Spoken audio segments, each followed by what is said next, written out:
Esse daí é o time da Marinha, um time importante na história do esporte por causa deste homem aí, o Joseph M. Rivers. Depois de uma temporada bem brutal, o médico de Joseph disse para ele que se mais um forte golpe ele tomasse na cabeça, ele poderia ter uma insanidade instantânea ou pior. Querendo jogar o tradicional jogo contra o time do exército, ele foi até um sapateiro e moldou na sua cabeça um chapéu de couro de topeira com protetor na orelha. E aí estava o primeiro capacete de futebol americano. Não era lá essas coisas, mas foi revolucionário para a época. Tão revolucionário que Rivers levou seu design para a Marinha depois que ele se formou. Por causa dele, capacetes similares foram desenvolvidos para paraquedistas e pilotos usados na Primeira Guerra.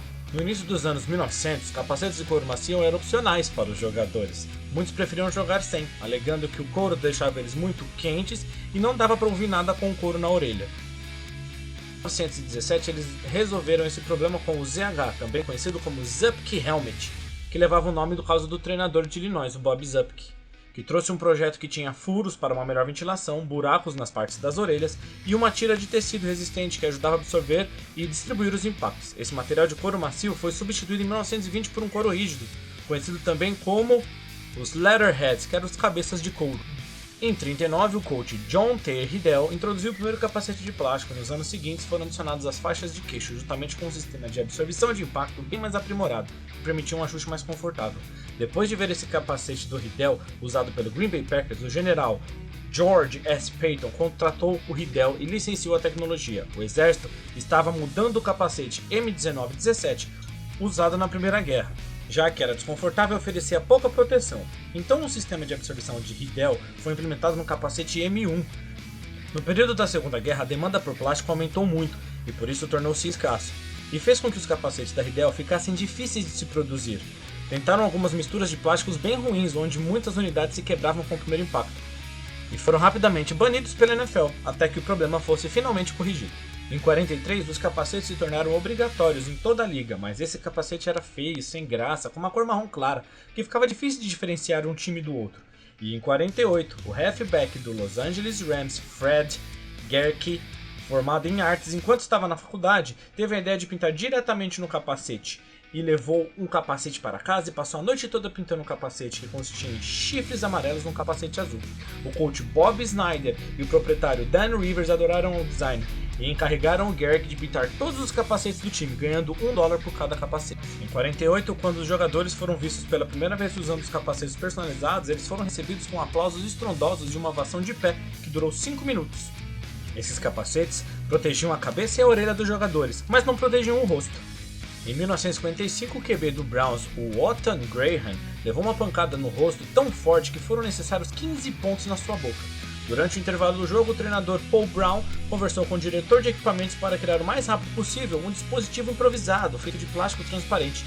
Queria oferecer proteção para a boca de Graham para que ele pudesse terminar o jogo. Essa proteção de acrílico ajudava, mas se tornava muito frágil quando estava muito frio e às vezes quebrava. Coach Paul Brown então foi até Riddell em 1953 e pediu algo inovador. Faça algo que caiba na frente do capacete, seja da grossura do meu mindinho, e que aguente tração. Eu quero algo que seja resistente ao ponto de suportar um chute, um empurrão ou até mesmo uma cotovelada, e que remova a vontade de alguém dar um soco. Mas tem que ser leve e pesar menos de 30 gramas. Brunel apareceu com uma barra única cinza feita de borracha de plástico chamada de BT5. Os jogadores do Browns foram obrigados a usar a barra pelo treinador, e outras equipes rapidamente fizeram o mesmo. Em 1956, o vendedor de eletrônicos George Saris e o engenheiro John Campbell abordaram o treinador do Browns com uma ideia radical. Explicaram como poderia melhorar a comunicação e acelerar a velocidade de chamada de jogadas colocando um rádio dentro do capacete do quarterback. Isso permitiria que o treinador chamasse as jogadas diretamente na cabeça do QB, não precisando mais fazer substituições para que o time soubesse a próxima jogada. O coach Brown adorou a ideia e imediatamente testou o jogo num amistoso, mas quando a notícia se espalhou, todos os times correram atrás para tentar fazer um equipamento igual, só que não tão bom quanto o do Browns. Infelizmente, o Browns só pôde usar essa tecnologia por 3 jogos, pois então o comissário da liga, na época o Bert Bell, proibiu o uso do dispositivo. Ao longo das décadas de 60 e 70 foram colocadas espumas mais grossas na parte de dentro, face mask de montão foram inventadas, tá? Tudo apareceu. Essa face mask que ela é completa só apareceu entre 75 e 80. E em 95, quase 40 anos depois, a ideia do rádio no capacete foi permitida para os QBs. E em 2008 foi para um jogador da defesa. Em 2004, a clássica Face Mask de barra única foi banida pela NFL, embora kickers que a usavam anteriormente poderiam continuar usando. E em 2007, a barra única fez sua última aparição usada pelo punter e holder do Cleveland Browns. O que chegou para ser proteção, com a criatividade, pode se tornar um agravante para lesões no pescoço, embora nenhum caso de lesão tenha sido relacionado ao uso dessas Face Masks. Em 2014, a NFL proibiu Face Masks fora do padrão. A proteção sempre foi um fator para inovar os capacetes, porém com os dados científicos avançados, sempre ligando contusões a lesões na cabeça, no cérebro, também chamadas de encefalopatia traumática crônica, ou então a doença do pugilista, fez com que a proteção dos capacetes tivesse sido cada vez mais necessária para proteger os jogadores. Em 1990, depois de sofrer uma concussão, o safety do Buffalo Bills, Mark Kelso, recebeu a oferta do seu treinador, o coach Ed Abramowski, de utilizar o mais novo sistema anticoncussão, o ProCap, que consistia em colocar uma outra proteção por cima do casco do capacete. Kelce aceitou a ideia e utilizou um novo sistema, sendo acompanhado pelo seu companheiro de time, o tight end Don Beebe, e então pelo guard do Colts, o Randy Dixon, e pelo left tackle do 49ers, Steve Wallace. Esta foto de Steve Wallace ficou famosa na época e muitos ficaram preocupados com a segurança dos jogadores, já que a proteção ficava assim, você imagina como ficaria a cabeça do atleta. Então a liga se colocou a testar a eficácia do ProCap, que pesava cerca de 400 gramas. E o resultado do estudo foi: devido ao peso extra adicionado na cabeça do jogador, o ProCap poderia facilitar lesões de pescoço e até mesmo a morte. Esse estudo foi contestado e hoje, se algum jogador quiser usar o ProCap, está liberado. Só que as fabricantes de capacetes dizem que se usar o ProCap, perde a garantia e segurança do capacete. A mesma empresa então veio com a ideia do Helmet Gladiator, uma espécie de um ProCap coberto por um outro capacete. E usando o Mark Caswell como garoto propaganda, foi apresentado como o melhor sistema anticoncussão. Porém, os jogadores não caíram muito na graça do design do novo item, e mesmo recebeu na mesma hora o apelido de capacete do Grande Kazoo, do desenho dos Flintstones. A empresa ainda tenta emplacar uma nova tecnologia para a NFL.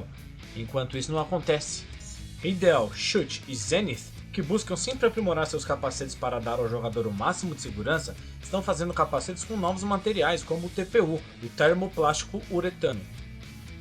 Para a melhor absorção de impacto, eles são equipados com detectores de choque que monitoram a direção da força do impacto. O problema com esses detectores é que eles só detectam a concussão após ela acontecer, ao invés de ajudar a evitá-las. Em 2017, a empresa de tecnologia esportiva de Seattle, a Vices, lançou um capacete que protege de concussão antes mesmo que ela aconteça. O capacete da Vices se modela conforme o impacto, como se fosse um para-choque de um carro. Com essa tecnologia de refletir o impacto, o capacete pode receber força aniliar e também rotativa, que são essas as mais propensas a concussões. Em 2018, a Liga com a Associação de Jogadores lançou um manual de análise de laboratório, onde ranqueia os melhores, e a Vices é a primeira e a segunda colocada nesse ranking. Muito mais precisa acontecer na evolução dos capacetes para manter o jogador salvo e para manter o esporte vivo, porém esses avanços tecnológicos são passos em direção ao caminho certo. Os capacetes com certeza tiveram uma longa jornada desde Rivers e o seu chapéu de topeiro.